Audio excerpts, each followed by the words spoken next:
तो आपकी बुक में पेज नंबर 10 पे बेटा ये एक्टिविटी दी हुई है। इस एक्टिविटी में क्या लिया गया है, एक टेस्ट ट्यूब ली गई है। वैसे उन्होंने दो टेस्ट ट्यूब ली है। दोनों के अंदर क्या डाला गया है, कॉपर सल्फेट, ब्लू कलर का कॉपर सल्फेट सोल्यूशन डाला हुआ है। और दोनों के बीच में एक एक नेल मतलब किल जिसे आप कहते हो, तो ये नेल डाल दिया। एक के अंदर एक को हमने ए मान लिया, एक टेस्ट ट्यूब हमारे पास क्या रहेगी, बी रहेगी। तो जो ए है उसमें से नेल डाला और उसी टाइम निकाल लिया, या आप कह सकते हो 2 मिनट के बाद निकाल लिया। लेकिन 10 के 15 मिनट तक एक टेस्ट ट्यूब के अंदर उस नेल को वैसे ही रखा, तो क्या रिजल्ट बना। ये क्वेश्चन बहुत इंपॉर्टेंट है बेटा। एक्टिविटी आपकी एनसीईआरटी में जितनी भी एक्टिविटीज़ दी गई हैं वो सारी की सारी बहुत इंपॉर्टेंट होती हैं। हर एक एक्टिविटी में से कुछ ना कुछ कोई ना कोई क्वेश्चन ज़रूर आ जाता है। ठीक है, तो एक्टिविटीज़ को बहुत ध्यान से देखना। ये हम लोग क्लास में प्रैक्टिकल में भी करेंगे। ठीक है, प्रैक्टिकल लैब में। तो हमारे पास क्या है बेटा, मैंने अभी आपको बताया कि 2 नेल्स रखे। ठीक है, दोनों टेस्ट ट्यूब में एक में नेल डाला और उसको निकाल दिया 2 मिनट के बाद। लेकिन एक टेस्ट ट्यूब के अंदर उसी कॉपर सल्फेट में 10-15 मिनट के बाद उस नेल को रखा। जब उस नेल को, उस किल को बाहर निकाला तो क्या रिजल्ट बना।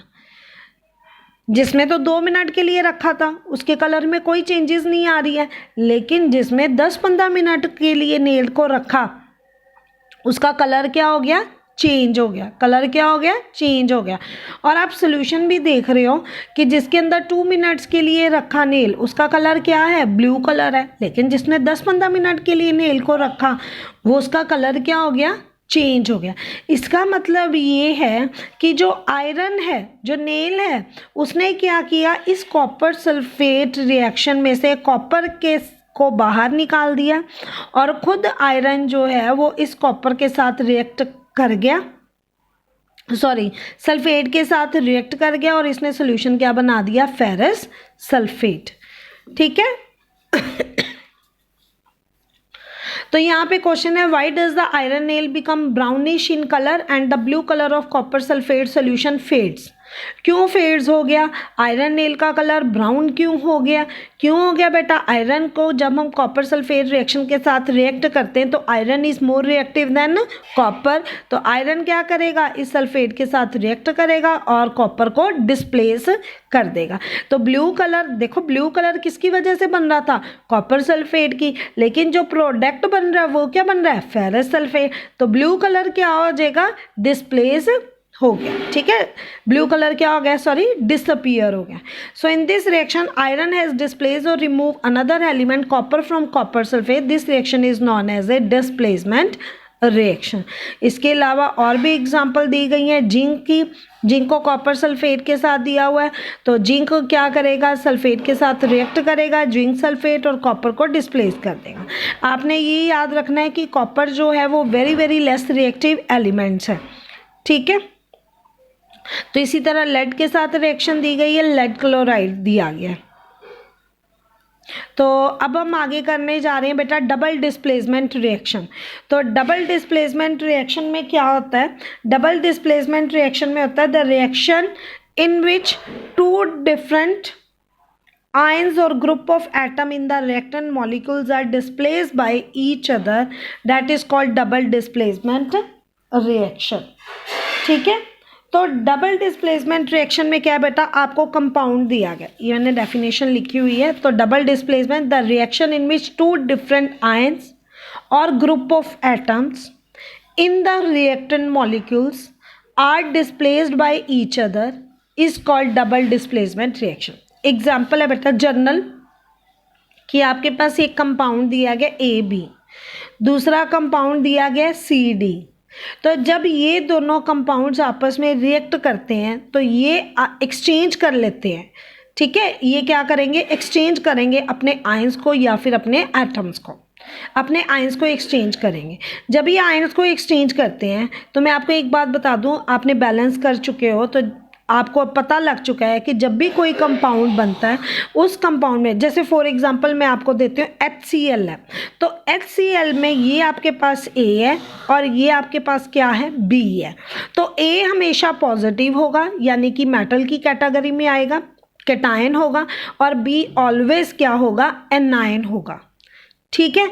इसी तरह सी डी में यानी कि फ्रंट वाला जो होगा वो क्या होगा, केटायन, और जो पीछे दिया गया है वो क्या होगा आपके पास, anion, cation anion, cation anion.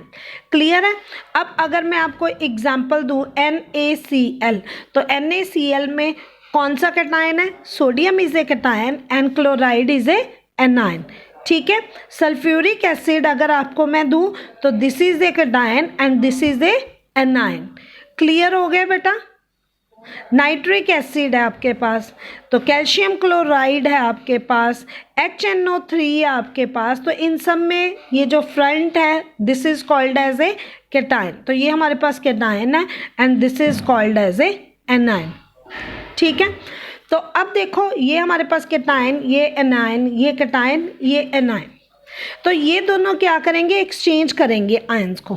तो अगर एक्सचेंज करना है तो ये A पॉजिटिव है, केटायन है, तो ये किसके पास जाएगा, एनायन के पास। तो ये क्या बना देगा, AD। ठीक है। तो ये केटायन है C, तो ये किसके साथ रिएक्ट करेगा, B के साथ। तो ये क्या कंपाउंड बना देगा, CB। ठीक है। तो इसको हम एग्जाम्पल के साथ लेते हैं।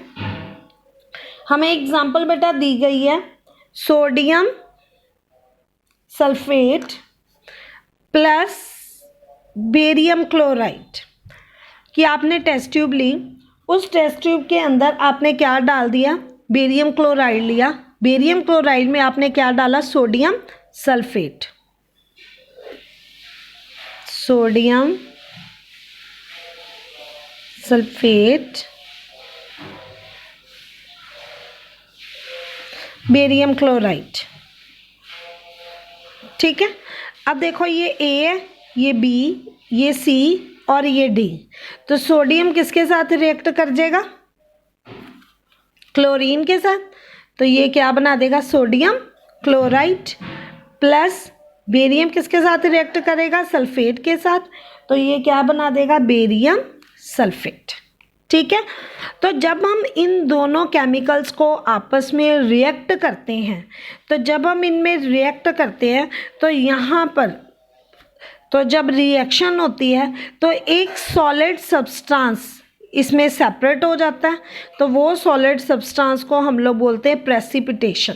क्या बोलते हैं, प्रेसिपिटेशन। ये उसकी क्या कहते हैं, शॉर्टकट फॉर्म है। तो जब भी मॉलिक्यूल्स क्या करते हैं बेटा, डिस्प्लेस करते हैं एक दूसरे के आयंस को, जब भी डिस्प्लेस करते हैं तो इस डिस्प्लेसमेंट में क्या होती है, प्रेसिपिटेशन बनती है। So this displacement reaction is also called as a, double displacement reaction is also called as a precipitation reaction.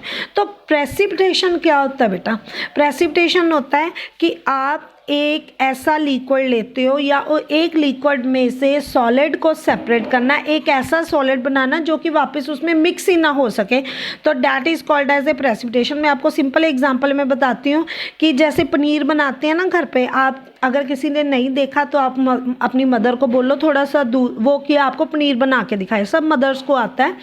तो वो क्या करते हैं, दूध लेते हैं, दूध के अंदर थोड़ा सा दही या टाटरी या नींबू या सिरका कुछ भी डाल देते हैं। तो आप देखोगे कि जैसे ही हम उसके अंदर कोई भी सिट्रिक एसिड डालते हैं तो वो दूध क्या हो जाता है, फुट जाता है, और दूध के छोटे छोटे वो फुटियाँ जिसे आप बोलते हो वो बन जाती हैं।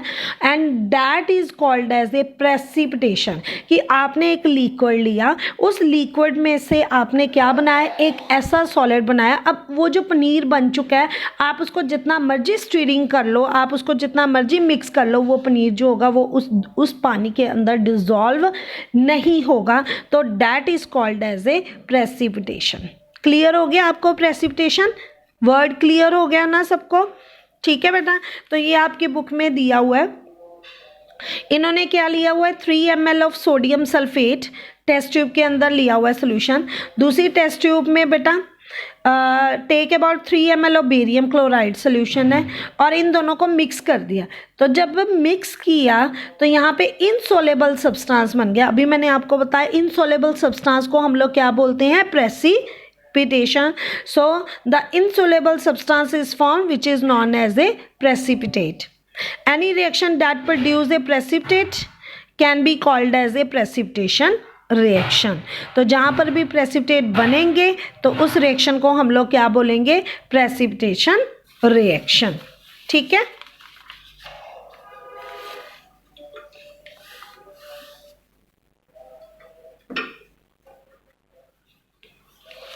तो अब आपको बेटा एक क्वेश्चन आता है, what is the difference between, what is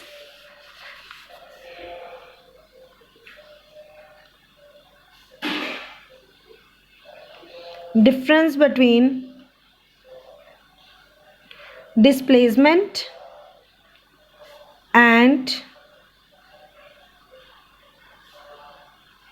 double displacement reaction, कि इन दोनों में क्या डिफरेंस है। बेटा जब हम डिस्प्लेसमेंट रिएक्शन करते हैं तो डिस्प्लेसमेंट रिएक्शन में हमने किया था कि जो मोस्ट रिएक्टिव एलिमेंट्स है वो डिस्प्लेस करेगा, किसको डिस्प्लेस करेगा, लेस रिएक्टिव एलिमेंट्स को। अगर ऐसा हो रहा है तो उसे हम क्या देते हैं, डिस्प्लेसमेंट। तो डबल डिस्प्लेसमेंट में क्या होते हैं, आयंस एक्सचेंज होते हैं। क्या होते हैं, आयंस एक्सचेंज होते हैं। तो आयन एक्सचेंज करके क्या करता है, रिएक्शन को प्रोसीड करता है और उस रिएक्शन में क्या बनता है, इनसोलेबल सब्सटेंस बनता है। और जो इनसोलेबल सब्सटेंस बनता है उसे हम क्या करते हैं, प्रेसिपिटेट। क्या कहते हैं, उसे हम पीपीटी भी लिखते हैं और क्या बोलते हैं हम उसे, प्रेसिपिटेट। स्पेलिंग है बेटा इसके PRECIPITATE। क्लियर है।